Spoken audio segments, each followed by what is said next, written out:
Hello friends, first of all, I welcome to all on my YouTube channel grand classes. Grand classes पे आप लोगों का स्वागत है।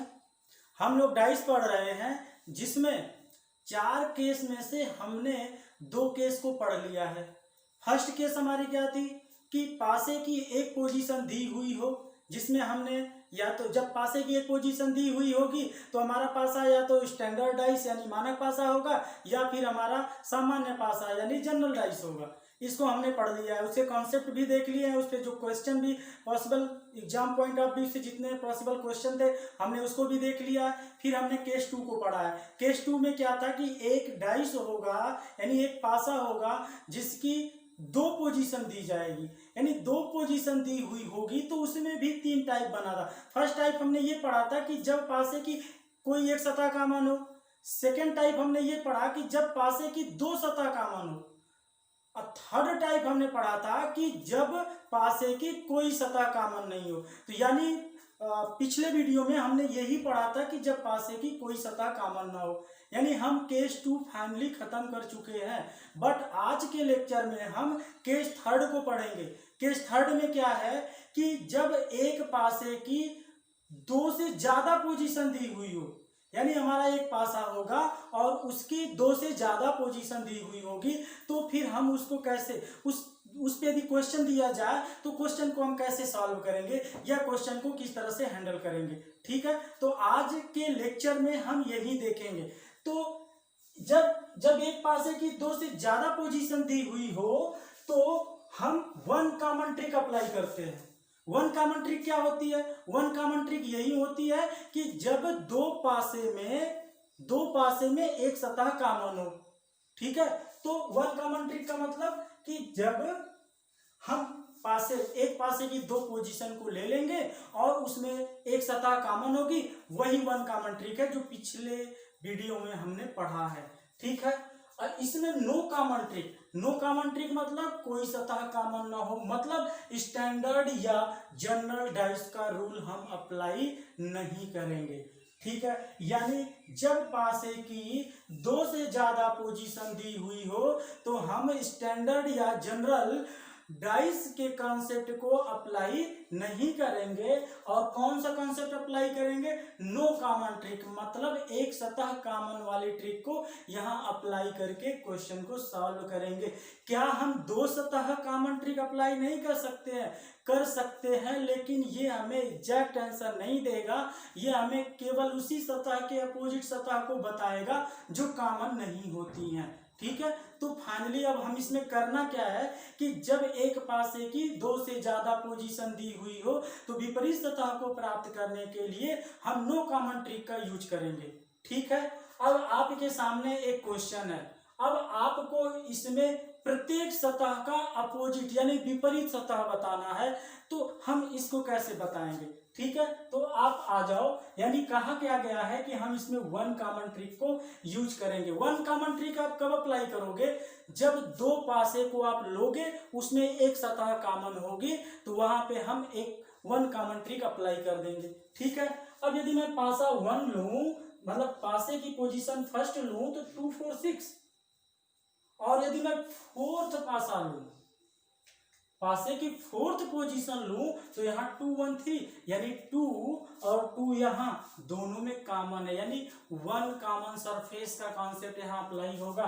तो हम क्या लेने जा रहे हैं? यहाँ पे हम लेने जा रहे हैं फर्स्ट एंड फोर्थ पासा को लेंगे। तो कॉमन क्या है? देखिए 2 और 2 ये दोनों कॉमन है। तो जब कॉमन सतह होती है तो आप क्या करते हो? आप यही करते हो ना, या तो क्लॉकवाइज मेथड लगा देते हो या फिर एंटी क्लॉकवाइज मेथड लगा देते हो। तो लगा दो यहाँ पे क्लॉकवाइज मेथड। क्या आ जाएगा भाई? 2 के बाद 6 आ जाएगा, 6 के बाद 4 आ जाएगा। यहाँ भी क्लॉकवाइज मेथड लगा दो जी, लो वही लगा दो। तो 2 के बाद 3, 3 के बाद 1, 2 के बाद 3, 3 के बाद 1, तो यानी 4 का अपोजिट क्या होगा? 1, 6 का अपोजिट क्या होगा? 3, और 2 का अपोजिट क्या होगा? ये तो हम बहुत पहले से जानते हैं।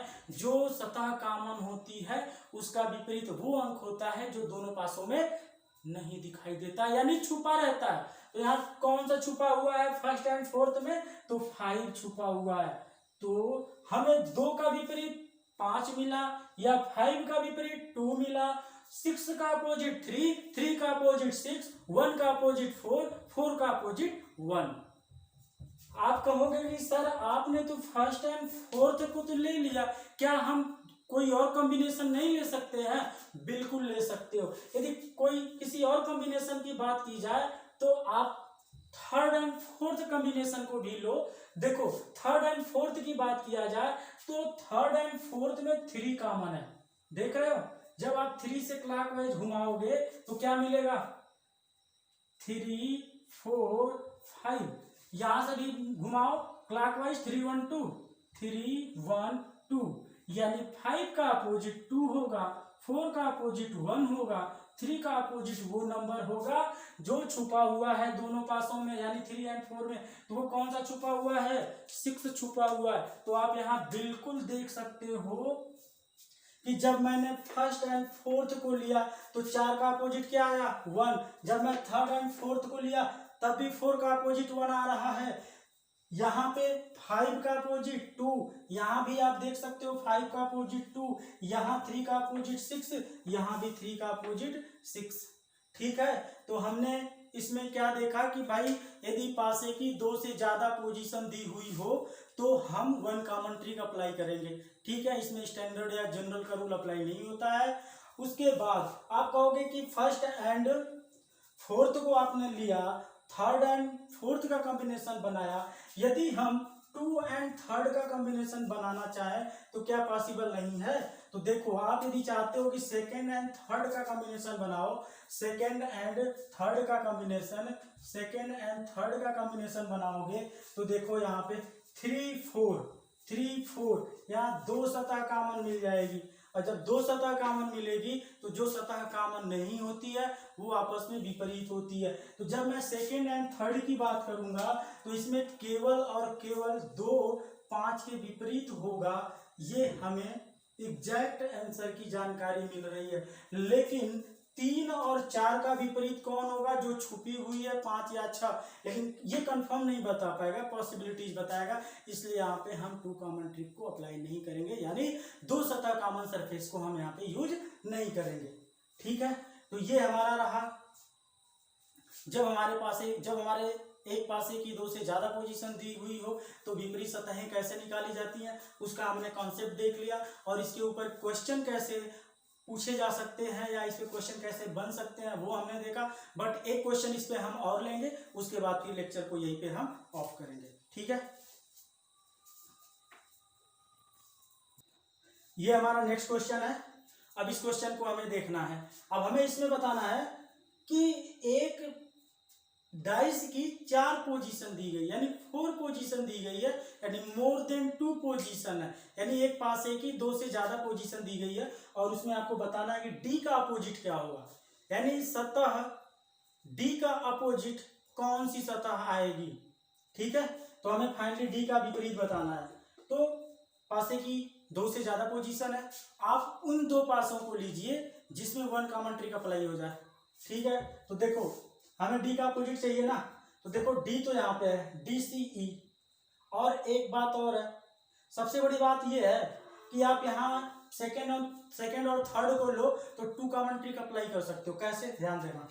देखो यहाँ पे सी ई है, यहाँ पे भी सी ई है, तो यहाँ 2 सतह कॉमन तो है, यहाँ 2 सतह तो कॉमन है, लेकिन हमसे पूछा क्या गया कि आप डी का अपोजिट बताओ। तो डी का अपोजिट बताओ तो जो कॉमन नहीं है, तो यानी ए और डी आपस में कॉमन नहीं है, तो ए का अपोजिट क्या होगा? डी होगा, या डी का अपोजिट क्या होगा? ए होगा। ठीक है, या फिर आप कोई और कॉम्बिनेशन ले सकते हो। यहाँ पे देखो,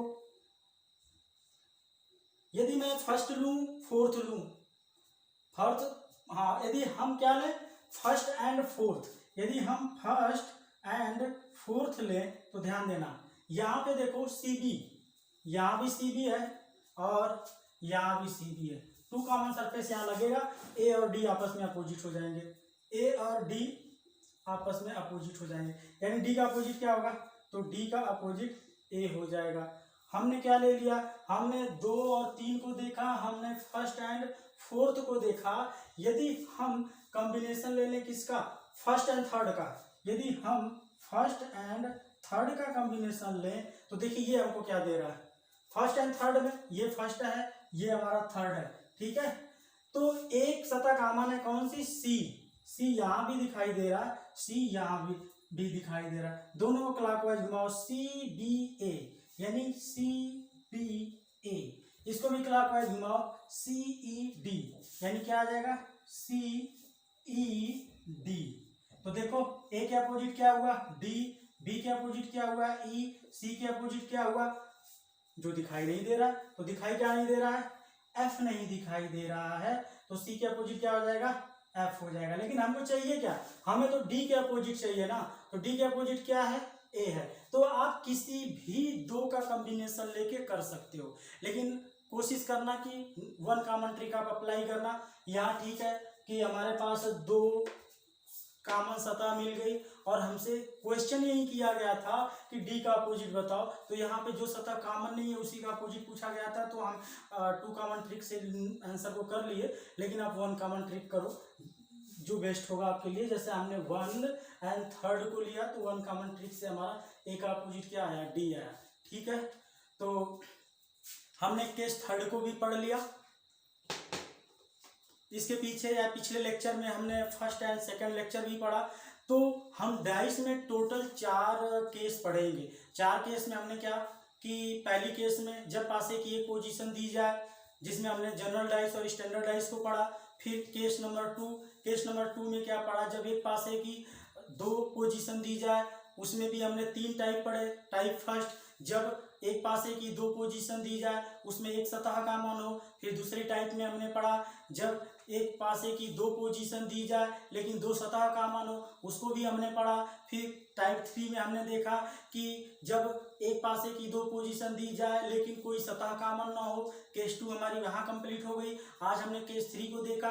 केस 3 में था कि जब एक पासे की 2 से ज़्यादा पोजीशन दे, चाहे वो 3 हो, 4 हो, 5 हो, 6 हो, कुछ भी हो, तो उसको हम कैसे टैकल करेंगे, 1 कॉमन ट्रिक अप्लाई करेंगे, या आप 2 कॉमन ट्रिक भी अप्लाई कर सकते हो कुछ केसों में जहां आपको एग्जैक्ट आंसर मिल रहा होगा नो कॉमन सरफेस यदि आपसे पूछा जाए। तो यानी अब तक हमने केस फर्स्ट, केस सेकंड और केस थर्ड तीनों पढ़ लिया है। अब हमारे पास केस 4 बचता है। केस 4 में हमें क्या करना है कि ओपन डाइस के बारे में पढ़ना है, ठीक है। अब ओपन डाइस के बारे में आने वाला जो लेक्चर होगा यानी आने वाली जो वीडियो होगी हम उसमें पढ़ेंगे, ठीक है। यदि आप केस फर्स्ट, केस सेकंड और केस थर्ड डाइस का नहीं पढ़े हैं तो इसका लिंक आपको डिस्क्रिप्शन बॉक्स में मिल जाएगा। आप वहां जाके लिंक पे क्लिक करें और केस फर्स्ट, केस सेकंड और केस थर्ड को पढ़ें, जिससे कि आपकी डाइस के ऊपर एक अच्छी पकड़ बन सके, आपकी अंडरस्टैंडिंग डाइस के ऊपर अच्छी हो सके। तो thank you for watching guys, धन्यवाद।